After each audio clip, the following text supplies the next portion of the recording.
श्री अकाल जी, मैं डॉक्टर जसकਰਨ ਸਿੰਘ ਸੰਧਵਾਂ। ਤੁਸੀਂ देख रहे हो ਨਿਰਭੈ ਸੱਚ ਚੈਨਲ। ਅੱਜ ਪਿੰਡ ਸੰਧਵਾਂ ਵਿਖੇ ਸਰਦਾਰ ਮਨਤਾਰ ਸਿੰਘ ਬਰਾੜ ਜੋ ਕਿ ਸ਼੍ਰੋਮਣੀ ਅਕਾਲੀ ਦਲ ਵੱਲੋਂ ਕੋਟਕਪੂਰਾ ਦੇ ਉਮੀਦਵਾਰ ਐਲਾਨੇ ਗਏ ਆ, ਉਹਨਾਂ ਨੂੰ ਕੋਟਕਪੂਰਾ ਤੋਂ ਲੈਣ ਵਾਸਤੇ ਸੰਧਵਾਂ ਤੋਂ ਟੀਮ ਆਈ ਹੈ। ਉਹਨਾਂ ਨਾਲ ਆਪਾਂ ਗੱਲਬਾਤ ਕਰਦੇ ਹਾਂ। ਅੱਜ ਪਿੰਡ ਸੰਧਵਾਂ ਵਿਖੇ ਮਨਤਾਰ ਸਿੰਘ ਬਰਾੜ ਨੂੰ ਲੱਡੂਆਂ ਨਾਲ ਤੋਲਣਾ ਹੈ। ਇੱਥੇ ਟੀਮ ਆਈ ਹੈ ਪੁਲ ਦੇ ਨੇੜੇ ਇਹਨਾਂ ਨੂੰ ਲਿਜਾਣ ਵਾਸਤੇ ਮੋਟਰਸਾਈਕਲਾਂ 'ਤੇ। ਬਹੁਤ ਭਾਰੀ ਇਕੱਠ ਆ ਸੰਧਵਾਂ ਦੇ ਵਿੱਚ। ਹਾਂਜੀ, ਸਾਡੇ ਨਾਲ ਬਿੰਦਾ ਸੇਠ ਜੀ, ਅੱਜ ਤੁਸੀਂ ਲੱਡੂਆਂ ਨਾਲ ਤੋਲ ਰਹੇ ਆ, ਤੁਹਾਨੂੰ ਕਿਹੋ ਜਿਹਾ ਲੱਗਦਾ ਹੈ ਪਾਰਟੀ ਜਿਹੜੀ ਅਕਾਲੀ ਦਲ ਇਹ ਕੁਝ ਵਿਕਾਸ ਕਰੂਗੀ? ਹਾਂਜੀ, ਜ਼ਰੂਰ ਕਰੂਗੀ ਜੀ। ਅੱਗੇ ਵੀ ਇਹਨਾਂ ਨੇ ਬਹੁਤ ਵਿਕਾਸ ਕੀਤੇ ਆ ਤੇ ਅਸੀਂ ਇਹਨਾਂ ਦੇ ਤਹਿ ਦਿਲੋਂ ਤਨ-ਮਨ ਧਨ ਅਸੀਂ ਇਹਨਾਂ ਦੀ ਮਦਦ ਕਰਾਂਗੇ। ਜਿੰਨੇ ਵੀ ਸਾਡੇ ਵੱਧ ਤੋਂ ਵੱਧ ਹੋਇਆ ਅਸੀਂ ਇਹਨਾਂ ਸਾਥ ਦੇਵਾਂਗੇ। ਕਿੰਨਾ ਕੁ ਭਾਰੀ ਇਕੱਠ ਆ ਅੱਜ? ਬਹੁਤ ਭਾਰੀ ਇਕੱਠ ਆ ਜੀ। ਬਹੁਤ ਚੋ ਲੋਕਾਂ ਦੇ ਵਿੱਚ ਉਤਸ਼ਾਹ ਸ਼੍ਰੋਮਣੀ ਅਕਾਲੀ ਦਲ ਤੇ BSP ਨੂੰ ਲਿਆਉਣ ਵਾਸਤੇ ਜੀ, ਤੇ ਆਉਣ ਵਾਲੀ ਸਰਕਾਰ ਸ਼੍ਰੋਮਣੀ ਅਕਾਲੀ ਦਲ ਹੀ ਹੈ ਜੀ। ਅੱਜ ਸਾਡੇ ਨਾਲ ਇੰਦਰਜੀਤ ਸਿੰਘ ਹੈ, ਇਹਦੇ ਨਾਲ ਗੱਲ ਕਰਾਂਗੇ ਯੂਥ ਦੇ। ਇੰਦਰਜੀਤ ਜੀ, ਤੁਸੀਂ ਕੀ ਕਹਿਣਾ ਚਾਹੋਗੇ ਅਕਾਲੀ ਦਲ ਬਾਰੇ? ਸਭ ਤੋਂ ਪਹਿਲਾਂ ਤਾਂ ਸਤਿ ਸ਼੍ਰੀ ਅਕਾਲ ਜੀ ਸਾਰਿਆਂ ਨੂੰ, ਜਿੰਨੇ ਵੀ ਇਸ ਮੀਡੀਆ ਰਾਹੀਂ ਸਾਨੂੰ ਦੇਖ ਰਹੇ ਆ, ਪਿੰਡ ਸੰਧਵਾਂ ਦੇ ਨਗਰ ਪੰਚਾਇਤ ਦੇ ਜੋ ਵੀ ਨਗਰ ਦੇ ਵਾਸੀਆਂ ਨੇ। ਅਸੀਂ ਇਹੀ ਬੇਨਤੀ ਕਰਨਾ ਚਾਹੁੰਦੇ ਹਾਂ, ਬਰਾੜ ਸਾਹਿਬ ਨੇ ਸਾਡੇ ਪਿੰਡ ਦੇ ਵਿੱਚ ਬਹੁਤ ਡਿਵੈਲਪਮੈਂਟ ਕੀਤੀ ਹੈ ਤੇ ਕਰਦੇ ਰਹਿਣਗੇ। ਅੱਜ ਜਿੰਨਾ ਸਾਡੇ ਪਿੰਡ ਦੇ ਵਿੱਚ ਹੰਗਾਰਾ ਮਿਲ ਰਿਹਾ ਗਰੀਬ ਪਰਿਵਾਰਾਂ ਦਾ, ਜੋ ਕਿ ਇਕਜੁੱਟ ਹੋ ਕੇ ਅਸੀਂ ਬਰਾੜ ਸਾਹਿਬ ਦੀ ਜਿੱਤ ਪ੍ਰਾਪਤ ਕਰਾਂਗੇ ਤੇ ਨਿਰੋਲ ਸਰਕਾਰ ਬਣਾਵਾਂਗੇ ਜੀ ਅਕਾਲੀ ਦਲ। ਬਹੁਤ ਬਹੁਤ ਧੰਨਵਾਦ। ਸੰਧਵਾਂ ਤੋਂ ਪਹੁੰਚੀ ਟੀਮ ਸਰਦਾਰ ਮਨਤਾਰ ਸਿੰਘ ਬਰਾੜ ਨੂੰ ਕੋਟਕਪੂਰੇ ਪੁਲ ਦੇ ਨਜ਼ਦੀਕ ਇੱਥੋਂ ਮੋਟਰਸਾਈਕਲਾਂ ਦੇ ਉੱਤੇ ਸਵਾਰ ਹੋ ਕੇ ਬਰਾੜ ਸਾਹਿਬ ਨੂੰ ਲਿਜਾ ਰਹੇ ਆ। ਬਹੁਤ ਭਾਰੀ ਉਤਸ਼ਾਹ ਵੇਖਣ ਨੂੰ ਮਿਲਿਆ। ਬਹੁਤ ਭਾਰੀ ਇਕੱਠ ਹੈ ਸੰਧਵਾਂ ਦੇ ਵਿੱਚ। ਇਹ ਇਹਨਾਂ ਦਾ ਨਿੱਜੀ ਪਿੰਡ ਹੈ। ਮਨਤਾਰ ਸਿੰਘ ਬਰਾੜ ਪਹਿਲਾਂ ਵੀ 5-6 ਇਲੈਕਸ਼ਨ ਲੜ ਚੁੱਕੇ ਹਨ। ਇਸ ਵਾਰ ਫਿਰ ਅਕਾਲੀ ਦਲ ਨੇ ਇਹਨਾਂ ਨੂੰ ਸੀਟ ਦਿੱਤੀ ਹੈ। ਆਓ ਦੇਖਦੇ ਹਾਂ ਪਿੰਡ ਸੰਧਵਾਂ ਤੋਂ ਡਾਕਟਰ ਜਸਕਰਨ ਸਿੰਘ ਦੀ ਰਿਪੋਰਟ। ਕੋਟਕਪੂਰਾ ਤੋਂ ਜੋ ਵਿਧਾਨ ਸਭਾ ਦੇ ਇਲੈਕਸ਼ਨ ਲੜ ਰਹੇ ਆ ਸਰਦਾਰ ਮਨਤਾਰ ਸਿੰਘ ਬਰਾੜ, ਉਹਨਾਂ ਦਾ ਪਿੰਡ ਪਹੁੰਚਣ 'ਤੇ ਬਹੁਤ ਭਾਰੀ ਇਕੱਠ ਨੇ ਸਵਾਗਤ ਕੀਤਾ। ਆਓ ਵਿਖਾਉਂਦੇ ਆ ਤੁਹਾਨੂੰ ਇੱਥੋਂ ਦੀਆਂ ਕੁਝ ਤਸਵੀਰਾਂ।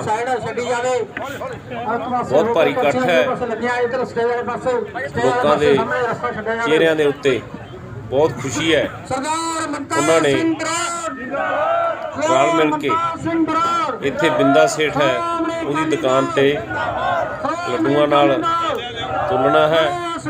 ਆਓ ਵਿਖਾਉਂਦੇ ਆ ਇੱਥੋਂ ਦੀਆਂ ਕੁਝ ਤਸਵੀਰਾਂ। ਇਸ ਸਮੇਂ ਸਰਦਾਰ ਸਰਜੀਤ ਸਿੰਘ ਫੌਜੀ, ਸਰਪੰਚ ਸਾਹਿਬ ਸਾਧੂ ਸਿੰਘ, ਬਲਜਿੰਦਰ ਸਿੰਘ ਬਰਾੜ, ਮੇਜਰ ਸਿੰਘ, ਓਮ ਪ੍ਰਕਾਸ਼, ਬਿੰਦਰ ਸਿੰਘ, ਅਮਰਜੀਤ ਸਿੰਘ ਬਰਾੜ, ਨਾਨਕਸਰ ਬਸਤੀ ਤੋਂ ਸਾਬਕਾ ਸਰਪੰਚ ਕੁਲਤਾਰ ਸਿੰਘ ਬਰਾੜ, ਰਾਜ ਸਿੰਘ, ਸਾਬਕਾ ਸਰਪੰਚ ਕਾਕਾ ਸਿੰਘ, ਦਰਸ਼ਨ ਸਿੰਘ, ਰਾਜਾ ਸਿੰਘ ਨੰਬਰਦਾਰ, ਗੁਰਜੀਤ ਸਿੰਘ, ਅਮਰੀਕ ਸਿੰਘ ਤੇ ਪਿੰਡ ਦੇ ਮੋਹਤਵਾਰ ਸੱਜਣ ਤੇ ਬਹੁਤ ਸਾਰੇ ਲੋਕ ਹਾਜ਼ਰ ਸਨ। ਆਓ ਦੇਖਦੇ ਹਾਂ ਪਿੰਡ ਸੰਧਵਾਂ ਤੋਂ ਡਾਕਟਰ ਜਸਕਰਨ ਸਿੰਘ ਦੀ ਰਿਪੋਰਟ। ਜਿਹੜੇ ਬੰਦੇ ਖੜੇ ਆ ਉਹ ਕੁਰਸੀਆਂ ਤੇ ਬੈਠ ਜਾਣ।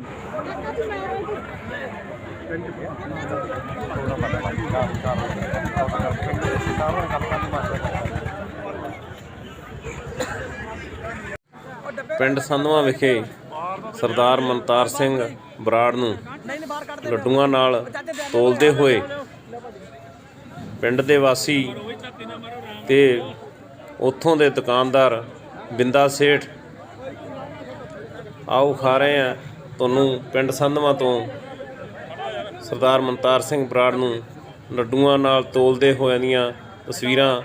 ਉਹਨਾਂ ਨਾਲ ਸਰਦਾਰ ਬਲਜਿੰਦਰ ਸਿੰਘ ਬਰਾੜ ਤੇ ਹੋਰ ਵੀ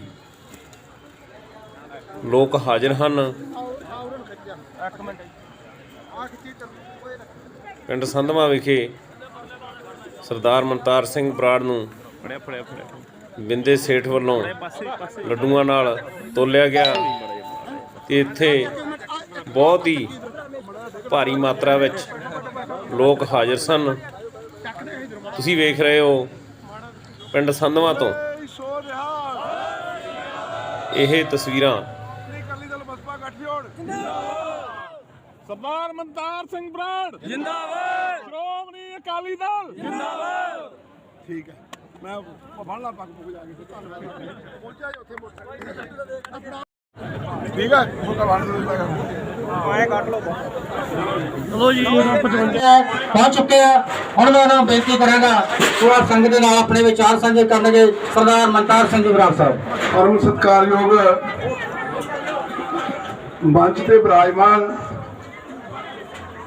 ਸਤਿਕਾਰਯੋਗ ਸ਼੍ਰੋਮਣੀ ਅਕਾਲੀ ਦਲ ਦੇ ਅਤੇ ਬਹੁਜਨ ਸਮਾਜ ਪਾਰਟੀ ਦੇ ਸਾਰੇ ਆਗੂ ਸਾਹਿਬਾਨ, ਮੇਰੇ ਵੱਡੇ ਥਾਂ ਲੱਗਦੇ, ਛੋਟੇ ਥਾਂ ਲੱਗਦੇ ਔਰ ਬਰਾਬਰ ਦੇ ਸਾਰੇ ਸਤਿਕਾਰਯੋਗ ਵੱਡਿਆਂ ਨੂੰ, ਬਜ਼ੁਰਗ, ਮੇਰੇ ਵਰਗਿਆਂ ਨੂੰ ਮੀਡੀਅਮ ਤੇ ਨੌਜਵਾਨਾਂ ਨੂੰ ਬੱਚੇ, ਮੇਰੀਆਂ ਮਾਤਾਵਾਂ ਭੈਣਾਂ ਤੇ ਸਮੁੱਚੀ ਸੰਗਤ ਫਤਿਹ ਬੁਲਾਉਣਾ। ਵਾਹਿਗੁਰੂ ਜੀ ਕਾ ਖਾਲਸਾ, ਵਾਹਿਗੁਰੂ ਜੀ ਕੀ ਫਤਿਹ। 20 ਤਰੀਕ ਨੂੰ ਵੋਟਾਂ ਪੈਣੀਆਂ ਔਰ ਤੁਹਾਡੇ ਭਰਾ ਨੂੰ, ਤੁਹਾਡੇ ਬੱਚੇ ਨੂੰ, ਤੁਹਾਡੇ ਚਾਚੇ ਨੂੰ, ਤੁਹਾਡੇ ਤਾਏ ਨੂੰ ਸ਼੍ਰੋਮਣੀ ਅਕਾਲੀ ਦਲ ਅਤੇ ਬਹੁਜਨ ਸਮਾਜ ਪਾਰਟੀ ਵੱਲੋਂ 6ਵੀਂ ਵਾਰੀ ਮੌਕਾ ਦਿੱਤਾ ਗਿਆ ਹੈ। ਇਹ ਆਮ ਤੌਰ ਤੇ ਇੱਕ ਅੱਧੀ ਵਾਰੀ ਇਲੈਕਸ਼ਨ ਲੜ ਕੇ ਬੰਦਾ ਪੈਰ ਛੱਡ ਜਾਂਦਾ, ਖਤਮ ਹੋ ਜਾਂਦਾ ਹੈ। ਇਹ ਜਿਹੜੇ ਬਾਰ-ਬਾਰ ਮੌਕੇ ਮਿਲਦੇ ਆ,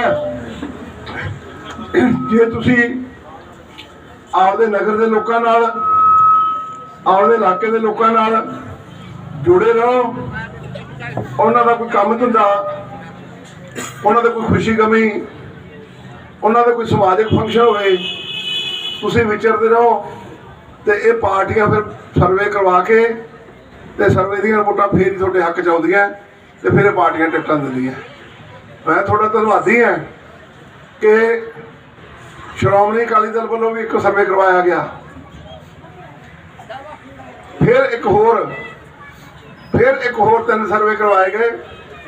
ਇਹ ਸਰਵੇ 'ਚ ਰਿਪੋਰਟ ਕਿਤੋਂ ਲੈਂਦੇ ਆ? ਆਪਣੇ ਆਮ ਲੋਕਾਂ ਕੋਲੋਂ ਵੀ ਅਕਾਲੀ ਦਲ ਦਾ ਕਿਹੜਾ ਉਮੀਦਵਾਰ ਹੈ ਜਿਹੜਾ ਇਲੈਕਸ਼ਨ ਦੇ ਵਿੱਚ ਫਾਈਟ ਪੂਰੀ ਦੇ ਸਕਦਾ ਹੈ, ਇਲੈਕਸ਼ਨ ਜਿੱਤ ਸਕਦਾ ਹੈ। ਉਹਦੇ ਤੁਹਾਡੇ ਆਸ਼ੀਰਵਾਦ ਨਾਲ ਭਰਾਵੋ ਅਰਦਾਸ ਦੇ ਸਿਰ ਦੇ ਉੱਤੇ ਤੁਹਾਡਾ ਹੱਥ ਸੀ ਤੇ ਸ਼੍ਰੋਮਣੀ ਅਕਾਲੀ ਦਲ ਨੇ ਇੱਕ ਬਸਪਾ ਕਰਕੇ ਉਹਨੇ ਟਿਕਟ ਦਿੱਤੀ। ਮੈਂ ਹੁਣ ਦੋਨੇ ਹੱਥ ਜੋੜ ਕੇ ਬੇਨਤੀ ਕਰਦਾ ਹਾਂ ਕਿ ਆਪਣਾ ਇੱਕ ਕੀਮਤੀ ਵੋਟ ਤੱਕੜੀ ਦੇ ਨਿਸ਼ਾਨ ਦੇ ਉੱਤੇ ਮੋਹਰ ਲਾ ਕੇ 20 ਤਰੀਕ ਨੂੰ ਔਰ 20 ਤਰੀਕ ਤੱਕ ਹੀ ਸ਼ਾਮ ਤੱਕ ਪੂਰਾ ਪ੍ਰਚਾਰ ਕਰਕੇ ਵੋਟ ਭੁਗਤਾ ਕੇ, ਇਹ ਵੀ ਹੈ ਜ਼ਰੂਰੀ ਹੈ, ਵੋਟ ਭੁਗਤਾਉਣੀ ਵੀ ਬੜੀ ਜ਼ਰੂਰੀ ਹੈ। ਤੇ ਫਿਰ ਆਪਾਂ ਵਿਹਲੇ ਹੋ ਕੇ ਬੈਠਣਾ ਹੈ। ਉਹਨਾਂ ਚਿਰ ਸੁਬਾਹ 2 ਘੰਟੇ, ਸ਼ਾਮ ਨੂੰ 2 ਘੰਟੇ ਰਾਊਂਡ ਜ਼ਰੂਰ ਕੱਢਿਆ ਜੀ। ਜਦੋਂ ਆਪਾਂ ਕਿਸੇ ਨੂੰ ਕਹਿਣ ਵਾਸਤੇ ਜਾਂਦੇ, ਮੈਨੂੰ 6-7 ਮਹੀਨੇ ਹੋ ਗਏ ਲੱਗੇ ਨੂੰ। ਮੈਂ ਆਪਣੇ ਸ਼ਹਿਰ ਦੀਆਂ 7700 ਦੁਕਾਨਾਂ ਹੈ, ਆਪਣੇ ਪਿੰਡਾਂ ਦੇ ਵਿੱਚ 2350 ਦੁਕਾਨਾਂ ਹੈ। ਮੈਂ 5-10 ਮਿੰਟ ਲਾ ਕੇ ਸਾਰੇ ਮੈਂ ਇੱਕ ਦੁਕਾਨ ਕੱਢ ਆਉਂਦੀ ਹੈ ਜਾ ਕੇ, ਤੇ ਬਹੁਤ ਸਾਰੇ ਘਰਾਂ ਦੇ ਵਿੱਚ, ਸ਼ਹਿਰ ਦੇ ਵਿੱਚ ਜਾਂ ਪਿੰਡਾਂ ਦੇ ਵਿੱਚ ਜਾ ਕੇ ਆਇਆ, ਪਰ ਦੁਕਾਨਾਂ ਮੈਂ ਕੋਈ ਨਹੀਂ ਛੱਡੀਆਂ ਤੇ ਬਹੁਤ ਸੋਹਣਾ ਰਿਸਪੌਂਸ ਮਿਲਿਆ। ਅੱਜ ਵੀਰੋ ਆਪਣੀ ਬਹੁਤ ਭਾਰੀ ਰੈਲੀ ਹੈ ਕੋਟਪੂਰੇ, ਤੇ ਅੱਜ ਵੱਡੀ ਗਿਣਤੀ ਵਿੱਚ ਆਪਣੇ ਵਿੱਚ ਪੰਚ, ਸਰਪੰਚ, MC ਸਾਹਿਬਾਨ ਤੇ ਹੋਰ ਸੀਨੀਅਰ ਆਗੂ ਸਾਹਿਬਾਨ ਆ ਜਿਹੜੇ ਉਹ ਆਪਣੇ ਸ਼ਾਮਲ ਹੋ ਰਹੇ ਆ। ਆਪਾਂ ਨੂੰ ਸ਼ਕਤੀ ਮਿਲੂਗੀ।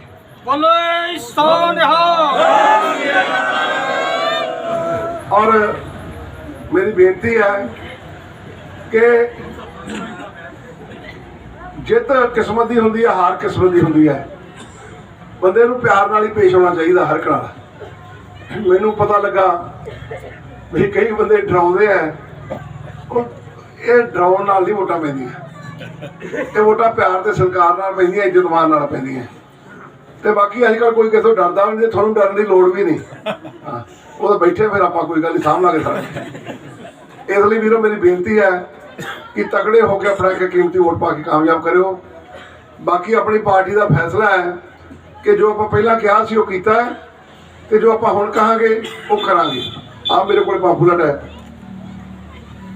ਪਹਿਲਾਂ ਆਪਾਂ ਮੋਟਰਾਂ ਦੇ ਬਿੱਲ ਮਾਫ ਕੀਤੇ, ਮਾਮਲੇ ਮਾਫ ਕੀਤੇ 1997 ਵਾਲੀ ਸਰਕਾਰ ਜਦੋਂ ਪਹਿਲੀ ਵਾਰੀ ਐਮਐਲਏ ਬਣਿਆ। ਫਿਰ ਆਪਾਂ 100 ਯੂਨਿਟ ਬਿਜਲੀ ਦੇ ਦਲਿਤ ਭਾਈਚਾਰੇ ਦੇ ਮਾਫ ਕੀਤੇ। ਫਿਰ ਆਪਣੀ ਸਰਕਾਰ ਨੇ ਪਹਿਲੀ ਵਾਰੀ ਬਾਦਲ ਸਾਹਿਬ ਨੇ ਸ਼ਗਨ ਸਕੀਮ ਲਾਗੂ ਕੀਤੀ। ਫਿਰ ਆਪਣੀ ਸਰਕਾਰ ਨੇ ਪੈਨਸ਼ਨ ਸਕੀਮ ਲਾਗੂ ਕੀਤੀ 200 ਰੁਪਇਆ ਤੇ ਕੰਨਿਆ ਜੋਤੀ ਸਕੀਮ ਲਾਗੂ ਕੀਤੀ। ਫਿਰ 2002 ਚ ਬਣ ਗਿਆ ਕੈਪਟਨ। ਆਪਣੀ ਹਾਰ ਦਾ ਕਾਰਨ ਆਪਣੀ ਲੜਾਈ ਬਣੀ। ਅਸੀਂ ਤਾਂ ਜਿੱਤ ਗਏ ਇੱਥੋਂ, ਗੁਰਦੇਵ ਸਿੰਘ ਬਾਦਲ ਜੀ ਪੰਜਗੜੀ ਤੋਂ ਜਿੱਤ ਗਏ, ਮੈਂ ਕੋਟਕਪੂਰਾ ਜਿੱਤ ਗਿਆ, ਕਿੱਕੀ ਢਿੱਲੋਂ ਆਪਣੇ ਚੋਂ ਦੱਸ ਉਦੋਂ ਫਰੀਦਕੋਟੋਂ ਜਿੱਤ ਗਿਆ। ਤੇ ਲੇਕਿਨ ਸਰਕਾਰ ਨਾ ਬਣ ਸਕੀ ਕਿਉਂਕਿ ਦੋ ਆਪਣੇ ਵੱਡੇ ਆਗੂ ਟੌੜਾ ਸਾਹਿਬ ਤੇ ਬਾਦਲ ਸਾਹਿਬ ਆਪਸ ਵਿੱਚ ਦੀ ਪਾਟ ਗਏ।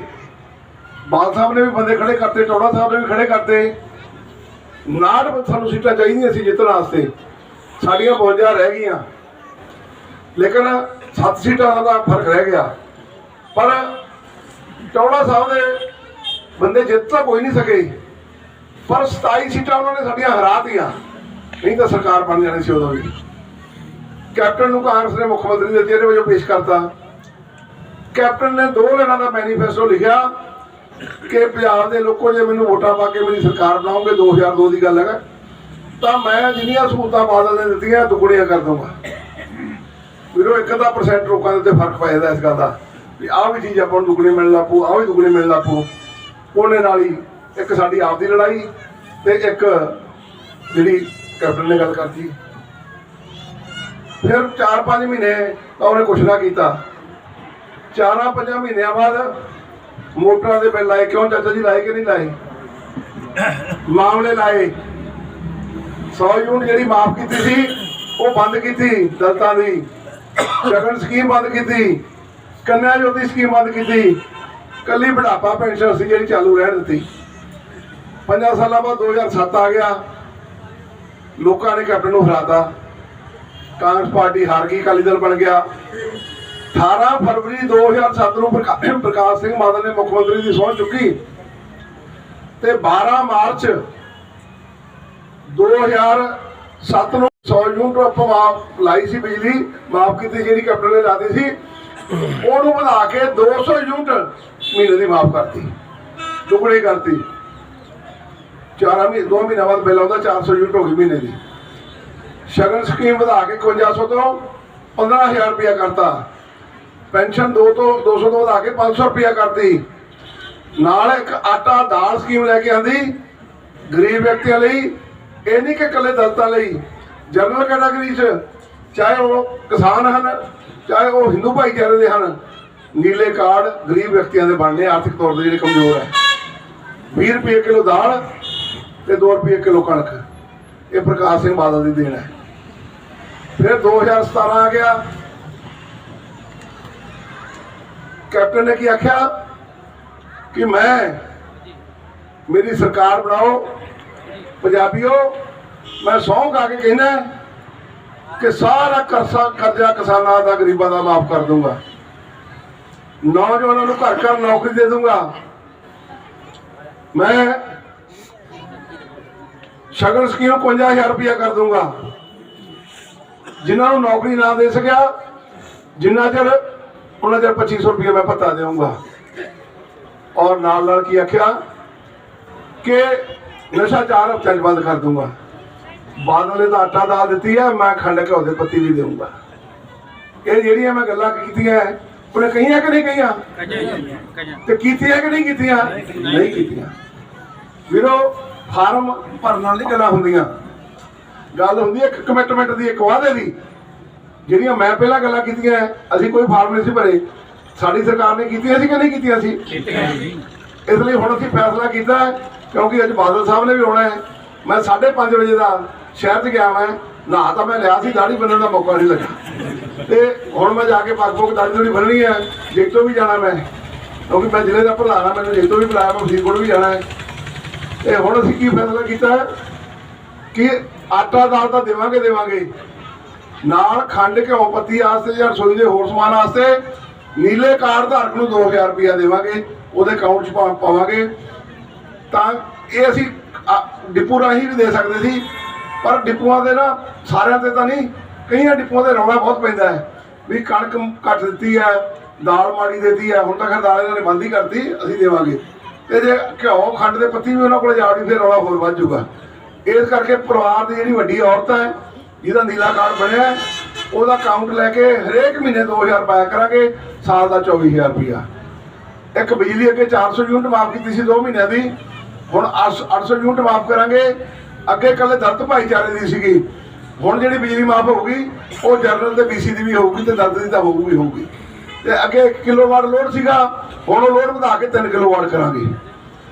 ਇੱਕ ਜਿਹੜੇ ਬੱਚੇ ਪੜ੍ਹਦੇ ਆ, ਬਾਹਰ ਜਾਂਦੇ ਆ, ਇੱਥੇ ਪੜ੍ਹਦੇ ਆ, ਕਿ ਇਹਦੀ ਪੈਸੇ ਦੀ ਘਾਟ ਕਰਕੇ ਰਹਿ ਜਾਂਦੇ ਆ। ਉਹ ਬੈਂਕਾਂ ਪੜ੍ਹਾਈ ਵਾਸਤੇ ਆਪਣੀ ਜ਼ਮੀਨ ਦੇ ਉੱਤੇ ਲੋਨ ਨਹੀਂ ਦਿੰਦੀਆਂ।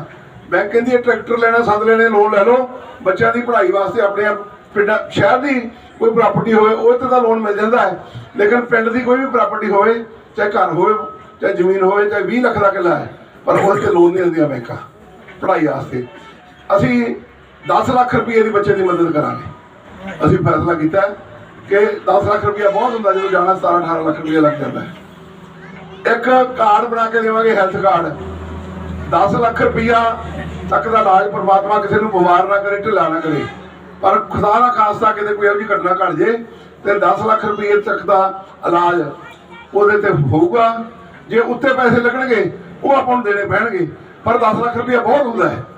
ਚਾਹੇ ਉਹ ਕੋਟੋ ਕਰਾਓ, ਚਾਹੇ ਲੁਧਿਆਣੇ, ਚੰਡੀਗੜ੍ਹ, ਬਠਿੰਡੇ, ਅੰਮ੍ਰਿਤਸਰ, ਕਿਤੇ ਵੀ ਜਾਓ, ਇਹ ਕਰਾਂਗੇ। ਇੱਕ ਹਰ ਇੱਕ ਸਿਵਲ ਹਸਪਤਾਲ ਦੇ ਵਿੱਚ ਇੱਕ ਮੈਡੀਕਲ ਸ਼ਾਪ ਖੋਲਾਂਗੇ, ਕਿਉਂਕਿ ਅੱਜ ਕੱਲ੍ਹ ਆਪਾਂ ਸਪਰੇਅ ਵਾਲੀਆਂ ਚੀਜ਼ਾਂ ਖਾਈ ਪੀ ਜਾਂਦੇ ਹਾਂ। ਜਦੋਂ ਕੋਈ ਬੰਦਾ 40-45 ਸਾਲ ਦਾ ਹੋ ਜਾਂਦਾ, ਕੋਈ ਨਾ ਕੋਈ ਗੋਲੀ ਪੱਕੀ ਲੱਗ ਜਾਂਦੀ ਹੈ, ਕਿਸੇ ਨੂੰ ਸ਼ੂਗਰ ਦੀ ਲੱਗ ਜਾਂਦੀ ਹੈ, ਕਿਸੇ ਨੂੰ ਬਲੱਡ ਪ੍ਰੈਸ਼ਰ ਦੀ ਲੱਗ ਜਾਂਦੀ ਹੈ, ਕਿਸੇ ਨੂੰ ਕੋਈ ਲੱਗ ਜਾਂਦੀ ਹੈ। ਤੇ ਦਵਾਈ ਜਦੋਂ ਆਪਾਂ ਲੈਣ ਜਾਂਦੇ ਹਾਂ, ਫਿਰ ਆਪਣਾ 500 ਦਾ ਜਾਂ 2000 ਦਾ ਨੋਟ ਜ਼ਰੂਰ ਖੁੱਲ੍ਹ ਜਾਂਦਾ। ਇਸ ਲਈ ਅਸੀਂ ਫੈਸਲਾ ਕੀਤਾ ਕਿ ਹਰ ਇੱਕ ਸਿਵਲ ਹਸਪਤਾਲ ਦੇ ਵਿੱਚ, ਜਿਵੇਂ ਆਪਣੇ 5 ਹੈ, ਇੱਕ ਸਾਦਕ ਹੈ, ਇੱਕ ਫਰੀਦਕੋਟ ਹੈ, ਇੱਕ ਕੋਟਕਪੂਰੇ ਹੈ, ਇੱਕ ਜੈਤੋ ਹੈ, ਇੱਕ ਹੈਗਾ ਬਾਜੇਖਾਨੇ, ਇੱਕ ਵੱਡੀ ਦੁਕਾਨ ਖੋਲਾਂਗੇ। ਉਹਦੇ 'ਚ ਸਾਨੂੰ 10% ਪੈਸੇ ਪਾਉਣੇ ਪੈਣੇ ਹੈ। 90% ਵਰਲਡ ਬੈਂਕ ਦੀ ਇੱਕ ਸਕੀਮ ਹੈ, ਸਾਨੂੰ ਮਿਲ ਜਾਣੇ, ਜਿਹੜੇ ਮੋੜਦੇ ਨਹੀਂਗੇ। ਇਹ ਉਪਰਾਲੇ ਦੀ ਲੋੜ ਹੈ ਇਕੱਲੀ, ਇਹਨਾਂ ਨੇ ਪਿਛਲਿਆਂ ਨੇ ਉਪਰਾਲਾ ਹੀ ਨਹੀਂ ਕੀਤਾ। ਤੇ ਉਹਦੇ 'ਚ ਆਧਾਰ ਕਾਰਡ ਤੇ ਡਾਕਟਰ ਦੀ ਪਰਚੀ, ਆਧਾਰ ਕਾਰਡ ਤੇ ਡਾਕਟਰ ਦੀ ਪਰਚੀ ਲੈ ਕੇ ਜਾਣਾ ਹੈ। 40 ਸਾਲ ਤੋਂ ਵੱਧ ਉਮਰ ਦਾ ਕੋਈ ਵੀ ਵਿਅਕਤੀ ਜਾਵੇ ਉੱਥੇ, ਚਾਹੇ ਦਵਾਈ ਆਵੇ 400 ਦੀ, ਚਾਹੇ ਆਵੇ 1400 ਦੀ, ਚਾਹੇ ਆਵੇ 2400 ਦੀ, ਉਹ ਤੁਹਾਨੂੰ ਫ੍ਰੀ ਮਿਲੂਗੀ, ਜੇਬ ਖੋਲ੍ਹਣ ਦੀ ਲੋੜ ਨਹੀਂ। ਇੱਕ 50% ਨੌਕਰੀਆਂ ਸਾਡੀਆਂ ਕੁੜੀਆਂ ਵਾਸਤੇ, ਹੁਣ ਪੰਚਾਇਤਾਂ ਦੇ ਵਿੱਚ ਰਿਜ਼ਰਵੇਸ਼ਨ 50% ਹੈਗੀ ਹੈ, ਤੇ ਨੌਕਰੀ 'ਚ ਵੀ ਤਾਂ ਚਾਹੀਦੀ ਹੈ। ਹੁਣ ਆਪਣਾ ਪਿੰਡ ਹੈ, ਆਪਣੇ ਪਿੰਡ ਦੀ ਵੋਟ ਹੈਗੀ ਹੈ 5000 ਦੋਨਾਂ ਪਿੰਡਾਂ ਦੀ, ਆਬਾਦੀ ਆਪਣੀ ਹੋਊਗੀ 8000। ਕੀ ਆਪਣੇ ਪਿੰਡ 'ਚ 8000 ਦੇ ਵਿੱਚੋਂ 1000 ਹੀ ਕੁੜੀਆਂ ਹੋਣਗੀਆਂ ਕਿ 4000 ਹੋਣਗੀਆਂ? ਅੱਧੋ ਅੱਧੀ ਹੈ ਜੀ, 50-50 ਹੈ। ਤੇ ਫਿਰ ਜੇ 50-50 ਨੂੰ ਮਿਲ ਜੇ 50%, ਮਾੜੀ ਗੱਲ ਤਾਂ ਨਹੀਂ। ਗੱਲ ਸਿਰਫ ਇਹ ਹੈ ਵੀ ਆਹ ਬਿੱਲਾ ਸੇਠ ਖੜਾ ਹੈ, ਇਹਦਾ ਇਹ ਮਾਸਟਰ ਲਗਾ, ਇਹਨੂੰ 80000 ਰੁਪਇਆ ਤਨਖਾਹ ਮਿਲਦੀ ਹੈ। ਉਹ ਤਨਖਾਹ ਕਿਹਦੇ ਘਰੇ ਜਾਊਗੀ? ਬਿੰਦੇ ਦੇ।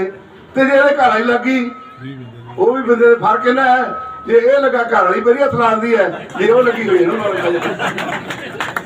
ਮੇਰੇ ਕੋਲੇ ਰੌਲੇ ਆਉਂਦੇ ਕੁੜੀਆਂ ਦੇ, ਤੁਹਾਡੇ ਕੋਲੇ ਵੀ ਆਉਂਦੇ ਹੋਣੇ ਆ। ਮੇਰੇ ਕੋਲੇ ਅੱਜ ਤੱਕ ਜਿਹੜੀ ਨੌਕਰੀ ਲੱਗੀ ਕੁੜੀ ਆ, ਉਹਦਾ ਕਿਤੇ ਰੌਲਾ ਨਹੀਂ ਆਇਆ ਸਹੁਰੇ ਨਾਲ ਰੌਲਾ ਪਿਆ ਹੋਵੇ। ਕਾਰਨ ਕੀ ਹੈ? ਸਹੁਰੇ ਵੀ ਡਰਦੇ ਆ ਵੀ 80000 ਰੁਪਇਆ ਲੈਂਦੀ ਹੈ, ਜੇ ਪੇਕੇ ਜਾਵੜੀ ਆਪਣੇ ਕੋਲੋਂ ਖੁੱਸ ਕੇ ਪੇਕੀ ਜਾਵੜਦੀ। ਇਸ ਕਰਕੇ ਇਹੋ ਜਿਹੇ ਅਸੀਂ ਫੈਸਲੇ ਕੀਤੇ ਆ। 5 ਰੁਪਏ ਬਿਜਲੀ ਸਸਤੀ ਕਰਾਂਗੇ, 10 ਰੁਪਏ ਕਰਾਂਗੇ ਡੀਜ਼ਲ ਸਸਤਾ। ਮੇਰਾ ਲੈਕਚਰ ਤਾਂ ਹੈਗਾ 45-50 ਮਿੰਟ ਦਾ, ਪਰ ਜੇ ਬਾਦਲ ਸਾਹਿਬ ਨੇ ਆਉਣਾ, ਮੈਂ ਦਾੜੀ ਥੋੜੀ ਬੰਨਣੀ ਹੈ। ਤੇ ਹੁਣ ਮੇਰੀ ਇੱਕ ਤੁਹਾਨੂੰ ਬੇਨਤੀ ਹੈ, ਤਕੜੇ ਹੋ ਕੇ ਮਦਦ ਕਰਿਓ, ਵੋਟਾਂ ਪਾਇਆ ਜੇ। ਤੇ ਤਕੜਾ ਹੋ ਕੇ ਆਪਦੇ ਪਿੰਡ ਵਾਸਤੇ ਹਰ ਕੋਈ ਕਰਦਾ ਹੈ। ਤਕੜਾ ਹੋ ਕੇ ਮੈਂ ਪਿੰਡ ਵਾਸਤੇ ਕੰਮ ਕਰੂੰਗਾ, ਆਪਣੇ ਵਾਸਤੇ ਤੁਹਾਡੀ ਜਾਤੀ ਵੀ ਤੇ ਸਾਂਝੇ ਵੀ ਵਧੀਆ ਬਣਾਵਾਂਗੇ ਪਿੰਡ ਨੂੰ। ਬਾਕੀ 1:45 ਵਜੇ ਇੱਥੋਂ ਦੀ ਬਾਦਲ ਸਾਹਿਬ ਨੇ ਜਾਣਾ ਹੈ। ਜਿਹੜੇ ਨੌਜਵਾਨ ਮੈਨੂੰ ਮੋਟਰਸਾਈਕਲਾਂ 'ਤੇ ਲੈ ਕੇ ਆਏ ਆ, ਤੁਸੀਂ ਆਪਣੇ ਘਰ ਕੋਲੇ ਮੋਟਰਸਾਈਕਲ ਲੈ ਜਾਣੀ, ਤੇ ਜਦੋਂ ਆਏ ਅਸੀਂ ਫੋਨ ਪਹਿਲਾਂ ਕਰ ਦਿਆਂਗੇ ਤੇ ਆਪਾਂ ਮੰਡੀ ਤੱਕ ਜਾਣਾ ਹੈ, ਠੀਕ ਹੈ। ਤੇ ਬਾਕੀ ਆਪਣੇ ਬੱਸਾਂ ਪਹੁੰਚ ਗਈ ਹੋਣੀ ਹੈ, ਤੇ ਉਹ ਬੱਸ ਵਾਸਤੇ ਵੀ ਤੁਸੀਂ ਭਰ ਕੇ ਪੂਰੇ, ਜੇ ਬੱਸ ਤੋਂ ਵੱਧ ਜਾਣ ਬੰਦੇ ਤਾਂ ਕੋਈ ਆਦੇ ਮੋਟਰਸਾਈਕਲ ਹੋਰ ਲੈ ਲਿਆ ਜੇ ਕੋਈ। ਤੇ ਮੰਡੀ ਦੇ ਵਿੱਚ ਪਹੁੰਚਿਆ ਜੇ। ਮੰਡੀ ਦੇ ਵਿੱਚ ਆਪਣਾ ਪ੍ਰੋਗਰਾਮ ਮਾਨ ਸਾਹਿਬ ਦਾ ਹੈਗਾ 1:15 ਵਜੇ ਪਹੁੰਚਣ ਦਾ। 1:30 ਪਹੁੰਚ ਜਾਗੇ, 1:15 ਪਹੁੰਚ ਜਾਗੇ, ਉਦੋਂ ਪਹਿਲਾਂ ਪਹੁੰਚ ਜਾਏ ਤੁਸੀਂ। ਸਾਰਿਆਂ ਦਾ ਬਹੁਤ ਬਹੁਤ ਧੰਨਵਾਦ। ਤਕੜੇ ਹੋ ਕੇ ਕਰਿਓ ਮਦਦ, ਡਰਨ ਦੀ ਕਿਸੇ ਤੋਂ ਨਹੀਂ ਲੋੜ।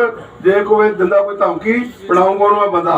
ਵਾਹਿਗੁਰੂ ਜੀ ਕਾ ਖਾਲਸਾ, ਵਾਹਿਗੁਰੂ ਜੀ ਕੀ ਫਤਿਹ। ਜਿੱਤੂਗਾ ਵੀ ਜਿੱਤੂਗਾ, ਕੜੀਵਾਲਾ ਜਿੱਤੂਗਾ, ਜਿੱਤੂਗਾ ਵੀ ਜਿੱਤੂਗਾ, ਕੜੀਵਾਲਾ ਜਿੱਤੂਗਾ, ਜਿੱਤੂਗਾ ਵੀ ਜਿੱਤੂਗਾ, ਕੜੀਵਾਲਾ ਜਿੱਤੂਗਾ। ਚੈਨਲ ਨਿਰਭੈ ਸੱਚ ਨੂੰ YouTube ਤੇ ਸਬਸਕ੍ਰਾਈਬ ਕਰੋ, ਸ਼ੇਅਰ ਕਰੋ।